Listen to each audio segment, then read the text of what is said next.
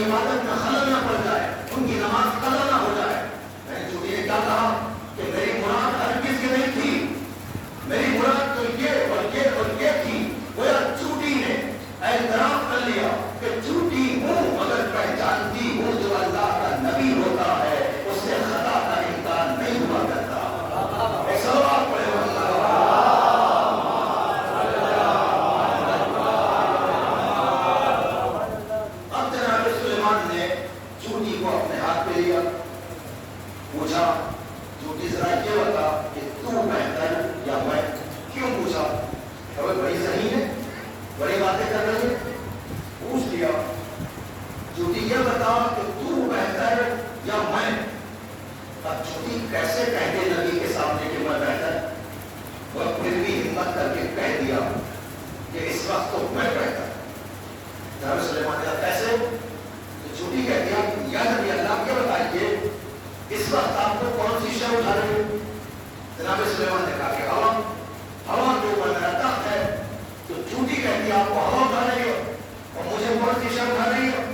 جناب سلیمان نے کہا میرا ہاتھ، تو میرے ہاتھ پہ سوار ہے۔ تو چوٹی کہتی ہے اب آپ بھی بتائیے وہ بہتر ہے جسے نبی اٹھا رہا ہو،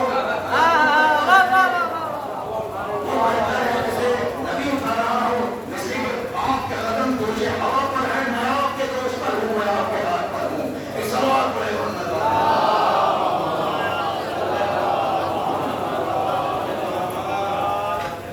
یہ بات تو چوٹی کی تھی، مگر کچھ لوگوں کے دلوں میں آج بھی چوٹی کی چال کی طرح چل رہی ہے کہ اگر نبی کسی کو اٹھا لے تو اس کی شان ہی اور ہوتی ہے، اس کی عظمت ہی اور ہوتی ہے، اس بلندی کو بھی پہچانو کہاں بلا فصل کسی کے قدم روشن نبی پڑے جاتے ہیں۔ اور چوٹی نے کیا جواب دیا؟ میں بہتر ہوں، آپ کے قدم دوش ہوا پر ہیں، میں آپ کے دوش پر ہوں، میں آپ کے ہاتھ پر ہوں۔ جناب سلیمان نے چھوڑ دیا چوٹی کو، اب بڑی باتیں کر رہے۔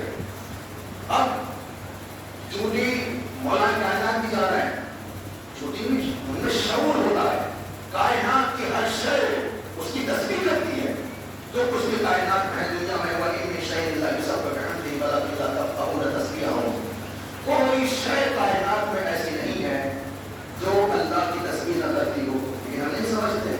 ایک پتھر بھی بولتا ہے مگر جاننے والا چاہیے۔ مولا کائنات اور جناب سلمان چلے جا رہے تھے جنگل میں، صحرا میں، وہاں راستے میں ہزاروں لاکھوں کی تعداد میں چوٹیاں اپنے گھروں سے باہر آ گئی۔ جناب سلمان نے کہا بڑا پاک ہے وہ ذات جو ان کی تعداد کو جانتی ہے۔ مولانا سلمان کو تم کیا کہہ رہے ہو؟ یہ کہو پاک ہے وہ ذات جس نے انہیں پیدا کیا، اور تعداد کو تو ہم بھی جانتے ہیں، وہ صرف تعداد ہی نہیں جانتے، ہم یہ بھی جانتے ہیں اس میں نر کتنے ہیں، مادہ کتنے ہیں، فرد کتنے ہیں، جوڑا کتنے ہیں، یہ کہاں جا رہا ہے، کہاں جا رہا ہے۔ یہ کہو پاک ہے وہ ذات جس نے انہیں پیدا کیا۔ مولانا سلمان تم جانتے ہو کہ چوٹی کیا کہہ رہی ہے اپنے لشکر سے؟ مولانا میں سننا چاہتا ہوں۔ مولانا نے ہاتھ میں رکھا، سلمان سن لو۔ جناب سلیمان جانتے تھے چوٹی ہر مخلوق کی گفتگو سمجھتے ہیں، اللہ نے جناب سلیمان کو علم دیا تھا، وہ بلند بن کے رکھتا ہے۔ جناب سلیمان قرآن کا ہم نے پرندوں کی زبان جاننے کا علم عطا کیا، یہاں مولا کائنات نے جناب سلمان کو یہ علم دے دیا۔ سنو یہ چوٹی کیا کہہ رہی ہے۔ اب جناب سلمان نے سنا چوٹی کہہ رہی تھی جلدی جلدی اپنے گھروں سے باہر آؤ۔ توجہ رہے، وہاں چوٹی کیا کہہ رہی تھی جناب سلیمان کے وہاں؟ چوٹی کہیں جلدی جلدی اپنے گھروں میں جاؤ۔ کیوں کر رہی تھی؟ ان کی عبادت کا وقت ہو گیا تھا، عبادت میں خلل نہ پڑ جائے، مگر یہاں چوٹی کر رہی ہے جلدی جلدی اپنے گھروں سے باہر آؤ۔ کیوں؟ اس لیے وہ آ گیا ہے جس کا چہرہ دیکھنا عبادت ہے۔ علی کے چہرے کی طرف دیکھنا عبادت ہے۔ ایک سوال پڑے محمد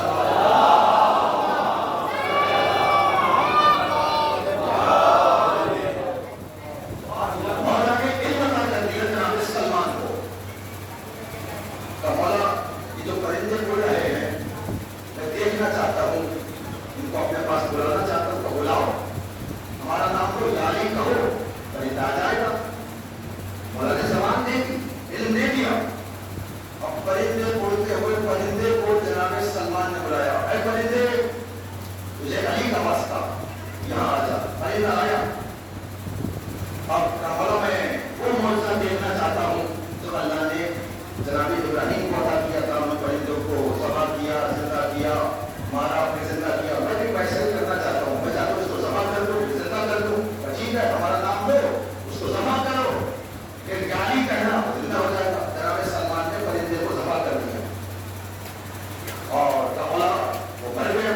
کملا میں اس کو زندہ کرنا چاہتا ہوں، گالی کہو، گالی کہا وہ زندہ ہو گیا، زندہ ہو گیا، پھر وہ پرندہ ہو گیا، پھر میں اس پرندے